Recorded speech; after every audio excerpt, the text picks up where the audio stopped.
Hello, Dr. Chisholm. This is a recording based on a keynote presentation, giving you an update of where I'm at in terms of the research for uh, teaching Hebrew through the internship. So this is based on a book called How Languages Are Learned by Patsy Lightbone and Nina Spada. And basically, here's just a picture of the book for you to see. And from the book, then I am deriving a few insights that I'm applying to uh, teaching Hebrew, learning Hebrew, and the research that I'm doing, the lessons that I'm putting together. So here are some insights from this book, from the what I've taken from this book in terms of the language learning theories. So the primary language theories for teaching and learning are the structure-based approach, the audio-lingual approach, and the communicative approach. The structure-based approach is also called the grammar translation approach. So basically, this is the traditional method that we use for academic teaching of Greek and Hebrew. And many people have tried to improve in this method uh, by bringing in the other two methods. But actually, upon further review, what they do is to seek to replace it. And we'll have more to say. I'll have more to say about this. So as a result, then they focus on the audiolingual and communicative approaches. The audiolingual approach comes from behaviorism, which says, in this case applied to language learning, that language learning is a result of imitation, practice, feedback, and habit formation. That's typical behaviorism. Um, Now, this is useful to us if we integrate this approach to our basic approach, but not as a replacement of it. And again, I will elaborate on this.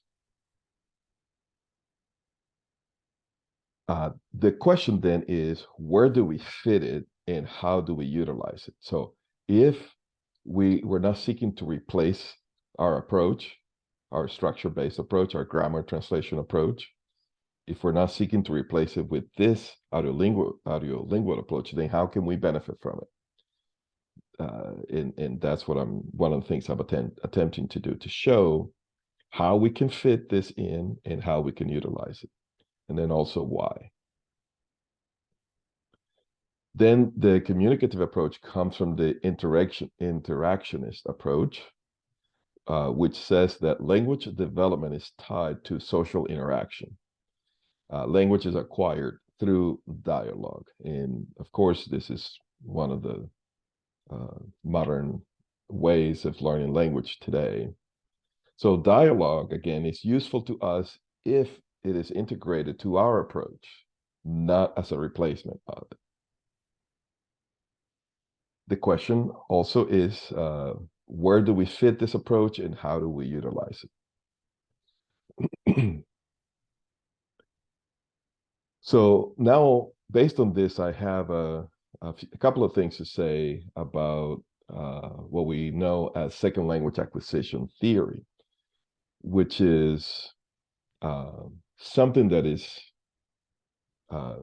professors of Hebrew, academic Hebrew, are venturing into, and it's a promising field, but I have found actually that there is faulty in the way that this is being approached and actually understood. So what I see is the second language acquisition theory is based on the audiolingual and the communicative approach. And what they're doing is minimizing the structure-based approach. So this is the approach that is actually trying to replace the structure-based or the grammar translation approach.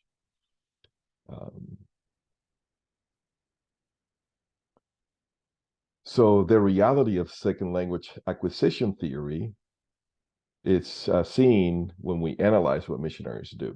So missionaries learning a language in the field use the behaviorist approach of imitation, practice, and habit formation, and they use the interactionist approach through dialogue and substitution drills. This is how I was trained, and this is basically what Wycliffe does.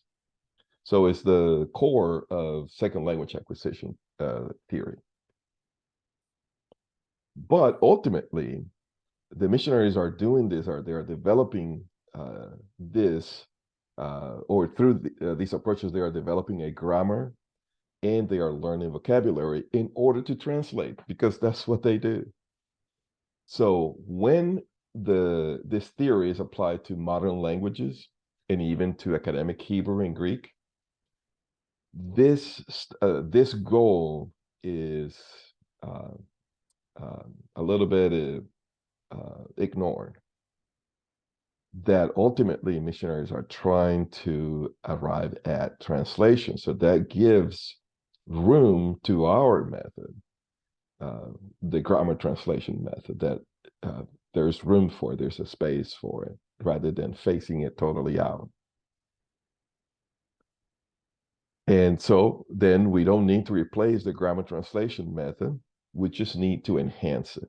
The question then is, what do we incorporate and why from the audiolingual and communicative approaches? What part of it do we incorporate, and where exactly does it fit, as I'm asking in the previous slides, and why? What is the goal, and what do we get from it? So I'm going to develop that. So now I want to, in order to do that, I want to focus on some insights from second language learning in adults as it was presented in the book. The number one insight is that adults have a developed metalinguistic grid. I modified this a little bit to help us understand what they're talking about. So adults have already learned one language, and that language gives them a grid, mostly subconscious, that helps when learning a second language. And let me demonstrate you graphically what I mean by this metalinguistic grid, what I think they are actually getting at. So what we have here is a modification I did from the Longacre's grid in order to do discourse analysis. So as you see, there's your independent clause in the middle, but then you have a preceding dependent clause and then a complement dependent clause. And I have Genesis 1:1 through 3 analyzed here on the screen so that we can see a little bit the slots into which we place the different parts of speech and forming a grid. So after learning a language as a child, everybody has this grid subconsciously. And what I'm proposing is, rather than simply teaching English at the beginning of our courses, a little bit of English grammar, so that students can benefit and understand the language when we talk about the grammar of Hebrew in our case, I'm proposing that we go even a step beyond that and teach this grid, of course, not from day one, but that along the way, we begin to teach this grid to help students, because this accomplishes not only the foundational grammar that they need, but it goes even beyond to laying a foundation for later teaching syntax and even discourse analysis. And of course, I can develop this a little more, but basically, I'm saying that from the book, the number one insight they offer, that every adult has a developed metalinguistic grid. I am modifying that by showing exactly what that may look like uh, through something that not only are we familiar with, but that we know we can utilize later on as we move along in our Hebrew instruction to teach syntax and discourse analysis. So that's the first insight from the book in terms of learning a second language. They have several other insights. Number two will be that adults learning a second language are likely to be anxious about making mistakes and sound silly when they attempt pronunciation. So we need to keep this in mind as to how can we minimize this with our students. Number three, they are expected to speak from the beginning. So this is an expectation that is not placed on children learning their first language, but it is on adults learning a second language. So how can we utilize this? How can we mitigate it? How can we take advantage of this and do it better? Because we have the same expectations of our students of academic Hebrew. Number four, they do not have plenty of time available. This is in opposition to children. They have all the time in the world to learn, but adults do not. So we are requiring of them to begin learning vocabulary very quickly and grammar. So limited time. How can we help with this? Number five, they don't frequently receive corrected feedback. And can we develop a way, a method that we can also deliver this, that we can provide our students with corrected feedback in a way that is not going to damage them in terms of their connection with the language. And then number six, they are expected to make quick progress in reading speed, complexity of grammatical structure, and vocabulary. Again, this is pretty much what we've said, but I want to emphasize here the reading speed, and I'm going to address that in a moment. The question then is, how can we develop a way to address these needs that second language adult learners have, that our students have as they come to our classrooms? I have two more areas to address, and then I will begin to draw some conclusions and make some recommendations. Number one is of those two areas is the area of vocabulary acquisition. So learners, according to the authors in this book, learners need about 16 meaningful encounters with a word before they can retrieve it fluently or automatically understand its meaning in a new context. That's a lot.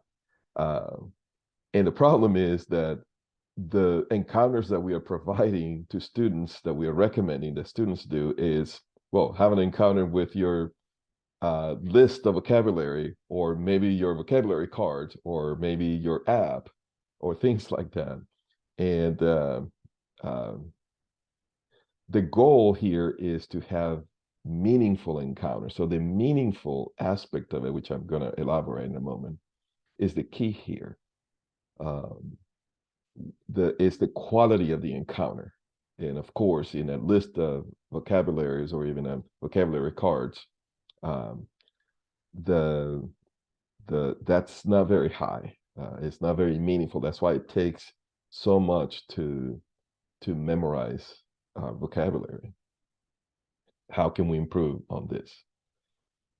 Well, the context in which Hebrew learners encounter new vocabulary is not very effectively meaningful, and that's an analysis of our list or cards, right? But it's also beginning to reveal what we need. So we need our learners to learn vocabulary in a context that will be effectively meaningful. In other words, that will have some emotional connection with them so that it sticks a lot better and a lot faster and a lot longer. So my question here is, could learning vocabulary in their biblical context from the biblical text increase the degree of affectivity for Hebrew learners. So more than a question, of course, I'm making a statement that I think that if we were to have a method that is based on the text, on biblical text, I think that the degree of affectivity in the meaningful encounters that we need our students to have with vocabulary, I think it increases dramatically. And of course, that's one of the things I'm trying to develop here in this presentation, the theoretical foundation for it. Then the second aspect that I want to add here is pronunciation acquisition. Good pronunciation is typically not a goal of academic Hebrew learning or teaching. That's just what we do in our classrooms. We don't really require a whole lot in this area. However, here's a question. Could a confident pronunciation help develop affective attachment to vocabulary in Hebrew learners? Let me present it in the reverse way. Because a student struggles to pronounce a word, I think that affects their, or actually, I think it gives them an affective encounter, but of the negative sort, not of the positive sort, which is what we want. In other words, if they struggle to pronounce it, they are not going to remember. They're going to have a harder time remembering it, whether it's vocabulary or grammatical structure. So could it be that if we emphasize pronunciation, that that will help them transform the encounters that they have with vocabulary and grammatical structure to make it not only positive in terms of their affective encounters with it, but actually make it significantly higher, so that through pronunciation, we are helping them in memorization and retention, in an effective connection with the language overall. All right, so I'm going to take all of these things and draw some implications for us as we consider learning and teaching academic Hebrew in classroom settings. So naturally, what we're trying to get at is a blended approach. The problem is that people have already attempted to improve the grammar translation approach, but they have sought to replace it. And the resulting curricula has proven impractical for meeting the standards of accredited institutions. In other words, I think up to this point, personally, I couldn't place my finger on why is it that the second language acquisition material that has been produced, like Randall Booth's approach, for instance, why is it that we are not able to integrate it into a classroom setting? And I think I'm getting at one of the reasons why, which is that these approaches are actually attempting to replace the grammatical translation approach by bringing in the audiolingual and the communicative approaches. So I think there's a better way, and I'm making 5 recommendations for a successful blended approach. There are better ways to do this. First of all, we need to seek to improve instead of replace the grammatical translation approach. In other words, we need to embrace the fact that grammatical translation approach is what we do. We're not teaching modern languages, and we're not teaching people to speak the biblical language, the biblical Hebrew. So we need to embrace the fact that what we're doing is grammatical translation approach. And then we need to seek to improve it, but not replace it. Number 2, the way we improve it is by adopting the audiolingual approach to, and here's the area in which I recommend that we can effectively adopt it, specifically to teaching students how to read, so in learning how to read, and also for vocabulary review. And I'll go into a little more detail about this.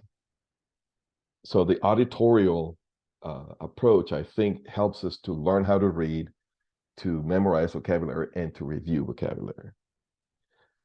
Third, I think we need to modify the communicative approach to develop reading for effective exposure to vocabulary and grammar. So to develop reading skills. Typically, the communicative approach is used to develop conversational skills. So we're going to have people talk to each other. But because that's not what we're doing with academic Hebrew, what I'm suggesting is that we take the communicative approach and we apply it to reading so that we develop reading skills. And the payoff of this is that through reading and improved reading, then we develop more of these encounters, affective encounters that we need the students to have in order to recall and better remember and know vocabulary and grammatical structures. Then number 4, I'm recommending that we teach this meta-linguistic grid of discourse analysis for students to learn from a familiar pattern. So this is something, again, that we know subconsciously, but if we bring it up in our language, in this case in English, then and then use that as a foundation for helping them see how the words relate to one another, to teach syntax. I think this is a good way to incorporate this meta-linguistic grid concept that is going to have a great payoff down the road when we get into syntax and even to get into discourse analysis. Then number 5, we need to elevate expectations for improved pronunciation in order to foster affective attachment with Hebrew for long-term language use. So this is beginning to get into the goal of why we need to seek a successful blended approach, because it's going to help students connect better with the language for long term. And I think one of the ways to do it is by elevating our expectations, to teach them and expect more of them, to provide more correction and develop their skill in reading through pronunciation so that they can make a better connection with the language. So in summary, what I have recommended then is the what and the why. And I have it here in one summary sentence. So what I'm saying is that we need to improve the grammar translation approach by, number 1, acquiring basic reading and vocabulary auditorially. 2, developing reading communicatively. 3, utilizing the students' meta-linguistic grid. And 4, improving pronunciation. Because these effective approaches, here's the why, these effective approaches lead to increase long-term language use, which is what we want. Is our goal long-term, that they can graduate and go on into their ministries utilizing the language. The way to get there is by increasing the effective attachment that they have. And how can we help them develop the effective attachment to the language? Well, through these 4 recommendations here.